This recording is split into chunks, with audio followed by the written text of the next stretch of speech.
The healing of the nation of Kenya.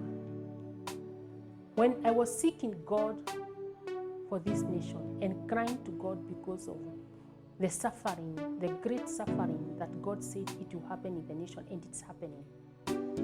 God told me, Evangelist, I don't have problem in healing this nation. I want to heal the nation of Kenya. But people have to obey my voice. In the prophetic documentary, I said, how do you know a nation is under siege? Is Kenya under siege? Kenya is under siege. On that October 2017, God showed me the map of Kenya. Inside it was written Erin, trouble, earthquake, and terror attacks.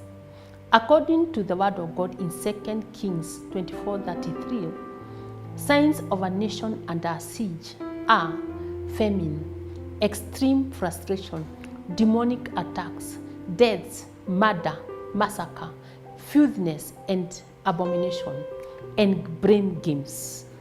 And I'll expand about the brain games because people are in anger from the greatest to the smallest person. They are angry because there is a lot of trouble and nobody knows how they can get out of trouble. So there is a lot of blame game. Somebody blaming one another, or this institution blaming this institution. Like judiciary blaming executive. Judiciary also blaming the parliament. So you kind of see there is a lot of blame games in a nation because the nation is under siege. There are two types of siege. There is a godly siege and there is a satanic siege.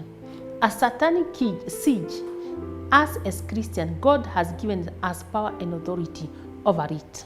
But a godly siege, we look for a prophetic voice that God sent in the nation and we obey. Then the siege is lifted.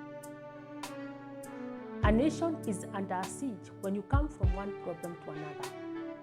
From one problem to another. And there are only two sieges, satanic siege and godly siege. A satanic siege we can bind, but a godly siege, we look for a voice that God sent for us in the nation and obey. And this is what God has said over this nation. Because of his people that are crying day and night, God have mercy on this nation. He has sent me again. He has told me he's ready to heal the nation of Kenya, but the nation has to agree with him. The nation has to obey his voice. Kenyans, there is your part and the part of God. Please, I urge you Kenyans, do the part of God. Act upon the prophetic word that God sent, and according to the instruction he sent, then God is ready to heal this nation.